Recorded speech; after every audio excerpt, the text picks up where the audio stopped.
Hello बच्चों, नमस्कार। मैं सोनू सर स्वागत करता हूं आप लोग को इस यूट्यूब प्लेटफॉर्म पर। तो बच्चों, आज हम लोग देखने वाले हैं त्रिकोणमिति के उस सबसे महत्वपूर्ण टॉपिक के बारे में जिससे प्रश्न जो है बहुत अधिक जो है एग्जाम में मिलते हैं। और ये जो टॉपिक है ये बहुत ही महत्वपूर्ण होने वाला है, क्योंकि आज हम लोग देखने वाले हैं इस त्रिकोणमिति के जो सूत्र होता है उसको भरने के बारे में देखेंगे कि हालांकि इसमें क्या होता है, जो मान होता है उसको क्या किया लिख करके याद किया जाता है। लेकिन आज हम एक ऐसा ट्रिक बताएंगे, इस ट्रिक के माध्यम से अगर आप लोग समझते हैं तो ये समझने में और याद करने में बहुत ही आसान हो जाएगा। तो इससे सूत्र को रटिए नहीं बल्कि ध्यान से पहले समझिए। तो चलिए इस सूत्र को कैसे हम लोग क्या करते हैं इसमें भरते हैं उसको समझिए ध्यानपूर्वक। तो चलिए आगे बढ़ते हैं। तो ध्यानपूर्वक इसको समझिएगा कि कैसे इसको आगे बढ़ यानी आगे इसको कैसे जो है भरा जाएगा। भरने के लिए सबसे पहले यहाँ पर होता क्या है वो ध्यान दीजिए। याद रखिएगा ट्रिक। ट्रिक क्या है इसको यहीं पर लिख देते हैं। ट्रिक याद रखिएगा कि यहाँ पर याद रखिए, इसके लिए याद रखिए 0, इसके लिए याद रखिए 1, इसके लिए याद रखिए 2, इसके लिए याद रखिए 3 और इसके लिए याद रखिए 4। ठीक है, इतना समझिए। अब क्या कीजिए, सबके बटे में अपने से बारी बारी से 4 से भागा कर दीजिए। 4 से भागा कर दीजिए। 4 से भागा कर लिए। करने के बाद सब पर क्या कीजिए, एक बार अपने से रूट चढ़ा लीजिए। रूट चढ़ा लिए। रूट चढ़ गया। रूट चढ़ गया। सब पर रूट चढ़ गया। अब क्या करते हैं, यही जो है हम लोग का तो ट्रिक है, यही ट्रिक है। अब देखिए इसी ट्रिक के माध्यम से हम क्या करते हैं, पूरे के पूरे सारे को भर देंगे एक चुटकियों में। बस ध्यानपूर्वक बोर्ड पर समझते रहिएगा। कहा क्या कि 0/4, 0/4 और यहाँ पर हो गया रूट। तो अपने से समझिए कि जब ऊपर 0 और नीचे कोई अगर अंक रहता है तो उसका मान कितना होता है 0, और 0 का वर्गमूल कितना हो जाएगा 0। तो यहाँ पर जो मान आया sin 0 का मान हो गया 0। अब देखिए 1 का वर्गमूल कितना होता है 1, और 4 का वर्गमूल कितना हो गया 2। तो 1 और बटे में हो गया 2। अब आगे बढ़ते हैं। तो यहाँ पर देखिए ना ये कट जाएगा पहले। तो कटेगा तो देखिए ऊपर 1 हो गया, नीचे 2 हो गया रूट में ही। तो बताइए 1 का वर्गमूल कितना हो गया 1, और 2 का तो वर्गमूल कुछ नहीं होता है, तो ये हो गया रूट में 2। रूट में 2 हो गया। अब आगे बढ़िए। इसमें देखिए ये तो कोई कटने वाला मान है नहीं, तो 3 का वर्गमूल क्या होता है क्या 3 का वर्गमूल नहीं होता है। तो 3 का वर्गमूल नहीं हुआ तो रूट में रह गया, रूट 3 हो गया। और 4 का वर्गमूल कितना हो जाता है 2 हो जाता है। 2 लिख दिए इसको। अब यहाँ पर आगे बढ़िए। तो यहाँ पर देखिए 4 से 4 कट गया, आगे कितना 1 आ गया। तो बताइए 1 का वर्गमूल कितना होता है हम लोग का 1 होता है। 1 लिख दिए। तो देखिए तो बहुत आसान है कि नहीं। साइन का पूरा मान हम लोग का निकल गया इस ट्रिक के माध्यम से। अगर आप लोग साइन का मान निकाल लिए तो ये मैं विश्वास दिलाता हूँ कि ये पूरा का पूरा भरने में थोड़ा भी वक्त नहीं लगेगा, थोड़ा भी परेशानी नहीं होगा। बस ध्यान पूर्वक समझिएगा। अब करना इसमें क्या है वो देखिए। जब साइन का मान निकल गया तो पीछे से, अब ध्यान दीजिएगा, पीछे से इसको क्या करना, धीरे धीरे इसको आगे लेकर के आना है। कहने का मतलब क्या हुआ, पीछे वाले मान को यहाँ पर रखिए 0 में, फिर यहाँ वाले मान को इस वाले बॉक्स में लाइए, फिर ये वाले को यहाँ पर, ये वाले को यहाँ पर, और इस वाले मान को यहाँ पर। क्या परेशानी हुआ क्या कॉस का मान निकालने में, नहीं हुआ। कॉस का मान पूरा का पूरा निकल गया।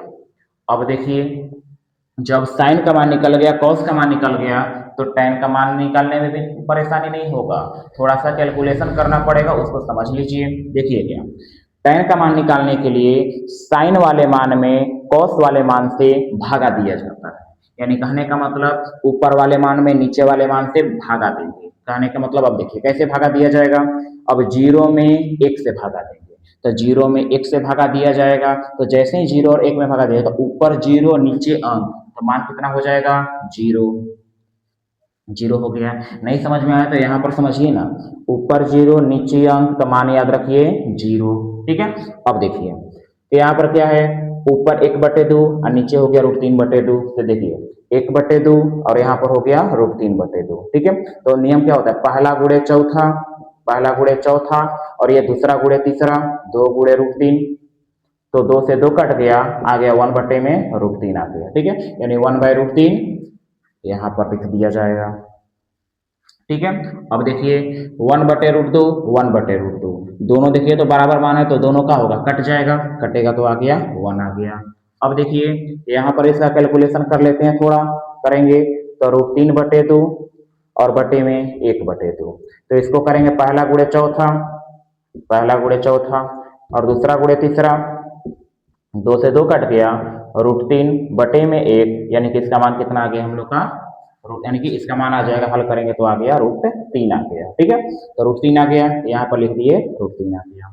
अब ध्यान दीजिए क्या, ऊपर यहाँ पर 1 हो गया, नीचे क्या हो गया 0, तो ऊपर 1 और नीचे 0, तो ध्यान दीजिए ऊपर 1 नीचे 0, तो यहाँ पर एक बात ध्यान रखिएगा कि ऊपर कोई अगर अंक हो जाए और नीचे कोई अगर 0 हो जाए तो इसका मान जो हो जाता है इनफाइनाइट हो जाता है। क्या हो जाता है, इनफाइनाइट। ठीक है, यह मान हो जाता है इनफाइनाइट। ठीक है, तो यहाँ पर रख दिया जाएगा इनफाइनाइट, इसी को हिंदी में बोला जाता है अपरिभाषित, अपरिभाषित, अपरिभाषित। ठीक है, अब देखिए जब 3 का मान निकल गया sin cos tan, अगर 3 का मान निकल गया तो इन सभी का मान निकालने में भी थोड़ा भी परेशानी नहीं होगा। कैसे नहीं होगा, ध्यान से समझिए कि साइन का उल्टा क्या होता है, कॉसेक होता है। हमने पहले क्लास में ही समझा चुके थे, अगर नहीं पता तो पहले क्लास को ध्यान से देख लीजिए, अगर तभी भी नहीं तो हम फिर से बता देते हैं कि साइन का उल्टा होता है कॉसेक, कॉस का उल्टा होता है सेक और टैन का उल्टा होता है कॉट।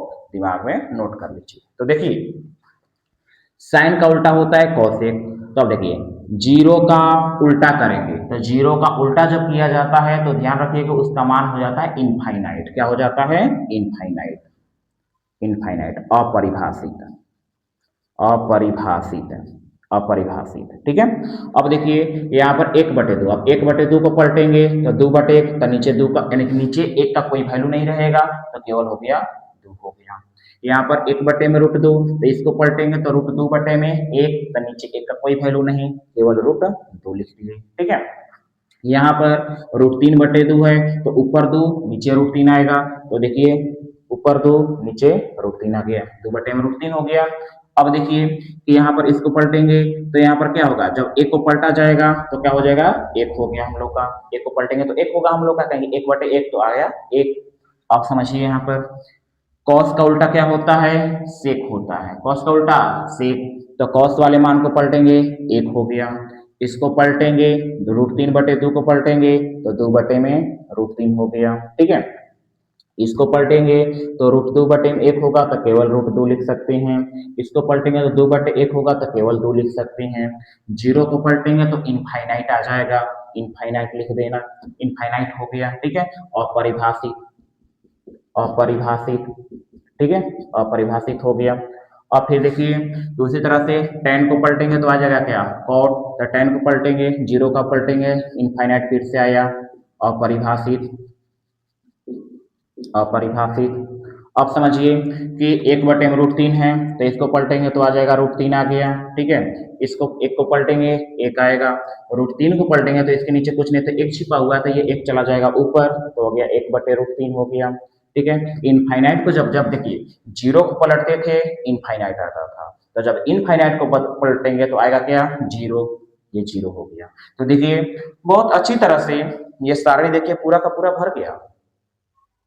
थोड़ा भी देखिए हमने कहीं से भी देख कर या फिर कुछ करके ना लिखिए, बस केवल और केवल इस ट्रिक के माध्यम से इस सारणी को पूरा का पूरा भर दिए। तो आप लोग भी इस सारणी को ऐसे ही भर सकते हैं समझ कर, और ये सारणी आप लोग को अच्छी तरह से समझ में आ भी गया होगा, ये मैं मान कर चलता हूँ, क्योंकि हमने इस सारणी को बहुत अच्छी तरह से आप लोगों को समझाया है। अगर फिर भी अगर अच्छी तरह से समझ में नहीं आया तो दोबारा देखिए, तिबारा देखिए, समझ में आएगा जरूर।